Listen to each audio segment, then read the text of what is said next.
थांनाय 25 तारिख मार्चआव जोंनि सासे गोख्रों मावथि हारिवन पाउरि राजेन बर'आ रुंसारि जालांदों आरो बिथांनि गोसोखांथियावनो दिनै बिथांनि गामियाव जे मुसुखा गायसननाय जादों बेखौ दिनै बेखेवनो मोननानै जोबोद मोजां मोनबाय न'खरनि बिदा बिबाजै सासे आजीबन माने समाजनि थाखाय आरो एनभाइरनमेन्टनि सासे एक्टिभिस्टमोन जायो आं बेखौ मिथिजेननाय समाव सासे मोनसे NGO सालायोमोन आरो बे मेन एलिफेन्ट कनफ्लिक्टनि सायाव जोबोद खामानि मावोमोन होननानै मिथिजेननाय जादों आरो जेला जों WP बा BPPF हान्जा मोनसे दानानै राजनिति खालामजेनदोंमोन बे BPPF राजखान्थि हान्जायाव बिथाङा सासे जिल्लानिनो मावथि हिसाबै दैदेनगिरि हिसाबै खामानि मावबोनायाव आं लोगो मोनजेनबोदों आरो मिथिदों थांनाय गोलाव समनि सोमावसारनाय समावबो बिथांनि अबदाना जोबोद दङ थ' दिनै बिथाङा जोंनि गेजेरनिफ्राय अबथिरायै रुंसारि जालांबाय आरो बांद्राय बैसो जायाखैमोन आंनिफ्राय खम बैसोनि मानसि बिथांनि रुंसारि जालांनाय बा गोमालांनाया जोंनि थाखाय जोबोद खहा बेनि थाखायनो आङो दिनैहाय बाहाय फैनो मोननानै बिथांनि मुसुखा खाम्फाखौ जों बेखेवनो मोननानै जोबोद गोजोननाय मोन्दों बिथांनि जिउमाया अरायबो गोजोनाव थाथों आरो बे ओनसोलाव बिथांनि मुङैनो जोङो राजनिति आरो जौगानायनि खामानिखौ माबा मोनसे हाबाफारिनि गेजेरजों मावलांनो हायो नामा बेखौ साननानै नायनांगौ BTC सरकाराबो सानगासिनो दं आरो बिथांनि जिउ बिथांनि न'खर बिथांनि सोमोन्दै मावनो गोनां बाथ्राफोरखौ जों रायज्लायनानै थिग खालामलांगोन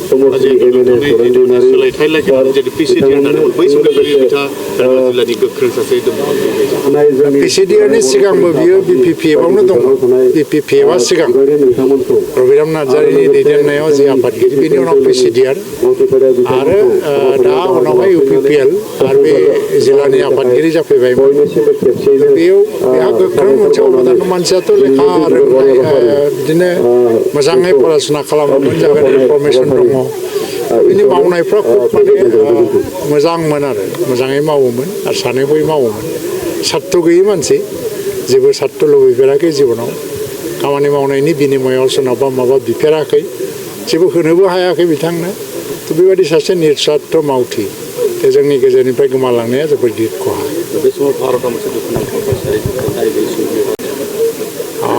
पेहेलगामनि जि हत्याकाण्ड जायो जे 28 जन जि टुरिस्टफोरखौ जायफ्रा दाय गैयामोन बिसोरखौ बुथारनाय आरो जि पाकिस्तानजों मदद होजानाय सन्त्रासबादिफ्रा बुथारदों होननानै दा प्रमान जाबाय थ' बे जोबोद दुखुनांथाव आरो बियो हयथ' जों साननो हायै रोखोमनि मानो होननानै बुङोबा दिनैनिफ्राय हयथ'बा माने 1983 बा 85 मायथाइफोरनि गेजेराव जानो हागौ आं एक्जाक्ट समखौ बावबाय जे जार्मानिनि माखासे टुरिस्टफोरखौ किडनेप खालामनानै बुथारनाय घटना बेनि समनिफ्राय लानानै दिनै जे 35-40 बोसोराव खुनु टुरिस्टनि सायाव एटाक जायाखै आरो जम्मु काश्मीरनि लकेल मानसिफ्राबो बुङो जे जोंनि संगादा भारतनि बै एक्सट्रिमिस्टफोरनि संगादा भारतनि आर्मि बा CRPFफोरजों जायो खिन्थु टुरिस्टफोरनि सायाव जेबो खालामाखैमोनबो बेनिखायनो हयथ'बा टुरिस्टफ्रा दिनै मोनसे शान्तिपूर्ण परिबेश फैबाय प्राय 2 बोसोर धरि हिंसा गैला काश्मीराव आर्टिकेल 370खौ एबलिश खालामखांनायनि उनावहाय बावहाय दा इउनियन टेरिटरि जाबाय आरो लेफ्टेनेन्ट गभर्नरा सासन खालामदों दा थांनाय बाराव इलेक्सन खुंबाय अमर आब्दुल्ला चिफ मिनिस्टार जाबाय थ' बे समसिमनि गेजेराव जिबादि मोनसे शान्ति परिबेश नुदों ओंखायनो टुरिस्टफ्रा आं मिथिनायाव फ्राय माने थांनाय बे बोसोरसेनि गेजेराव फ्राय 10 लाखसो टुरिस्टफ्रा काश्मीराव बेरायहैदों दा बेनि गेजेराव फ्राय 90%आनो इण्डियान आरो इण्डियानिफ्रायनो थाङो दा बे घटनाया जे दिनै इण्डियानि टुरिस्टफोरखौ धोरोम सोङै बुथारलायनाय जाबाय बियो काश्मीरनि इक'नमि जम्मु काश्मीरनि इक'नमियाव फ्राय फैगौ 10 बोसोरसिमाव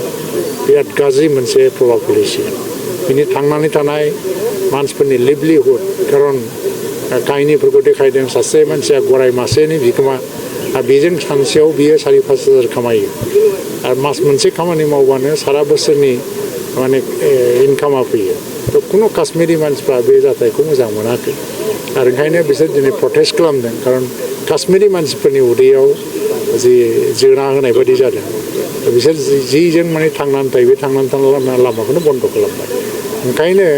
बिसोर काश्मीरिफोरनिबो फ्रेन्ड नङा दे are not the friend of Kashmiri they are enemy कारन बिसोर काश्मीराव गन्दगल लगायनानै भारतबर्षआव अर जोंहोनायाल'नो बिसोरनि टारगेट काश्मीरी मानसिफ्रा मा जायो मा जाया बेखौ नाया ओंखायनो भारतनिफ्राय दिनै मोनसे गिदिर भारत सरकारा थांखि लानानै आर्मि CRP NDA माने नेभि गासिबो नामायजोबनानै दिनै मोनसे वार माने जुद्धनि मोनसे थासारियाव फैगासिनो दङ थ' बेखौ जोङो मदद होनांगौ जे एबारनो जानो हागौ काश्मीराव आरोबाव बेबायदि जाहाथे नृशंस बर्बर हत्याकाण्ड जाहाथे खालामनायनि सुबिदा एक्सट्रिमिस्टफ्रा मोना थ' बेबायदि मोनसे परिबेस भारत सरकारा खालामगोन दिनै मोनसे जुद्धआव नामायबाय बे साक्सेस जादों नाथाय आसामानि सासे सोद्रोमा आमिनुल इस्लाम बिथाङा गोरोन्थि बुंदों सासे कनस्टिटिउसननि सिङाव समायखिरा लानाय मानसि आरो पाब्लिकजों इलेक्टेड जानाय मानसि थ' बबेबा मोनसे अर्गानाइजेसननि दैदेनगिरिफ्रा माबा बुङो माबा बुङा बे आलादा बाथ्रा सासे MLA आ संबिधाननि हेंथायै बुंनो नाङा आयेननि हेंथायै बुंनो नाङा ओंखायनो दिनै MLA जायोबाबो बेखौ पुलिसफ्रा दिनैहाय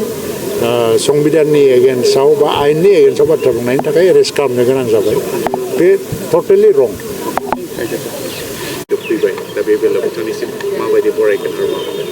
आङो गिबियावनो UPPL हिसाबै थांनाय BTC सरकारनि बारग' लेङाइ बुंथिगिरि मुस्रि नेर्सोन बर' बिथाङा जयेन जानायखौ गोजोनै बरायदों आरो जिहेतु बिथाङा जोंनि 32 नं भेरगाव समष्टिनि आरो बे हिसाबै आङो आंनि समष्टियाव बिथाङा गोग्लैनाय हिसाबै आरो जोंनि दोलोआव गोग्लैनाय फैनाय लोगो लोगो आं बिथांखौ साबायखर जासिदों आरो फैबाय थानाय BTC इलेक्सन एबा गुबुन गुबुन जिखिनि इलेक्सन फैया मानो बिथांजों जों खौसे खामानि मावनानै जोंनि दोलोखौ जोङो देरहानो हानायनि जि गोहो बेखौ जों रोखा खालामनाय जाबाय होननानै बिथांखौ दिनै गाबोननि गेजेराव सेन्ट्रेल अफिस कमिटिनि सासे सोद्रोमा महरै थिसननायनि थाखाय मैयानो जोङो थांखि लानाय जादों बिथांमोना BPF आव बिबान दंना गैया आं मिथिया खिन्थु बिथांमोना ओरैनो BPF नि जानानै बुंबाय थायो नाथाय भेरगाव समष्टिल' नङा नेर्सोन बर' बिथाङाथ' भेरगाव डिस्ट्रिक्टनिनो आफादगिरिमोन दा मोनसे आफादनि आफादगिरियानो ओंखारलाङोब्ला बे आफादा बे दोलोआ बोरै थागोन दा बेखौ रायजो राजाफ्रा बयबो मिथियो सानसे समाव BPF आ जोबलांनायनि लामायाव नामा मथा मथि जोब्बायानो आरो आं बेखौनो खावलायगोन जाय बिथांमोना दिनैसिमबो BPF आव खामानि मावनानै दङ बिथांमोना इयुनखौ साननानै आरो इयुननि राजनिति गोजोखौ साननानै UPPL आव बयबो फैनानै खामानि मावनांगौ सोरबाबा बुंदों जितु UPPL आ जितु BPF खौ मार्डार खालामनो थांगासिनो हयथ' मार्डारनिथ' खोथा गैया दिनै UPPL आ सासन खालामनायावथ' रावबो माने बर' सुबुङाबा ओनसोला जोंहा जौगायालाखैनो थायाखै जौगादों गतिके बेवहाय जायनो राजखान्थि भाबै गोख्रों जायो बेनो सरकार खुंनो हायो दा बेवहाय सोरबा गोख्रों जायोब्ला बेयाव सोरबा मार्डार जायो बिनि खोथा जेबो गैया BPF निफ्राय गिनो गोनां गैला नाथायबा गोदान आफाद मोनसे दाबावदों राजखान्थि हान्जा बेखौ रायजोआ बिजिरगासिनो दङ दिनैनि तारिखाव रायजोआ जिहेतु खम समफोरा जोबोद माने बेसेन गोसा दा बेखायनो दिनैनि रायजोफ्रा दिनैनि सुबुङा समखौ ओरैनो बारहोआ सोरखारि बुंदों बायद'था जादों बिथांमोना PPF पार्टिया पलिटिकेल एंगेलाव बेखौनो मदद मोनैयाव बिथांमोना दानो गोनां जादों होनना बुंदों